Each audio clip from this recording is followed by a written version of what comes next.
Neat పరీక్షలో జరిగిన అవకతవకలపై ప్రధాని మోదీ స్పందించాలని నిర్మల్ జిల్లా పీడీఎస్యూ నాయకులు డిమాండ్ చేశారు. ఈ మేరకు నిర్మల్ జిల్లా కేంద్రంలో ఫ్లెక్ కార్డులతో నిరసన కార్యక్రమం నిర్వహించారు.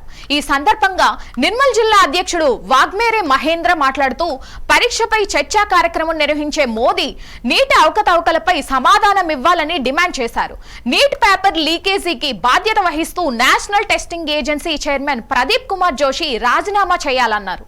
పేపర్ లీకేజీలకు పాల్పడుతున్న వారిని కఠినంగా శిక్షించాలని కోరారు.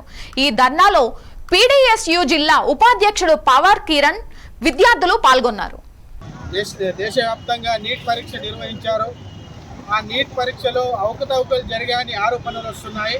ఇంత జరుగుతున్నా కూడా అన్ని రాష్ట్రాల్లో నిరసనలు జరుగుతున్నా కూడా కేంద్ర ప్రభుత్వం ఏమాత్రం స్పందించలేకపోవడం చాలా సిగ్గుచేటైన చర్య.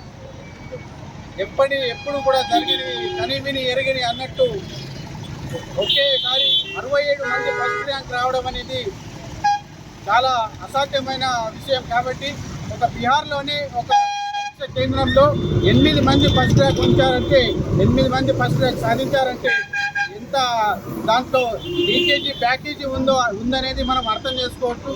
కాబట్టి వెంటనే నరేంద్ర మోదీ కావచ్చు, కేంద్ర విద్యాశాఖ మంత్రి గారు కావచ్చు, వెంటనే నీట్ పరీక్షను మళ్ళీ నిర్వహించి అవకతవకలకు పాల్పడినటువంటి వారిని వెంటనే అరెస్ట్ చేసి తగిన చర్యలు తీసుకోవాలని ఈరోజు పీడీఎస్ ఆధ్వర్యంలో నిరసన కార్యక్రమం చేపట్టడం జరిగింది.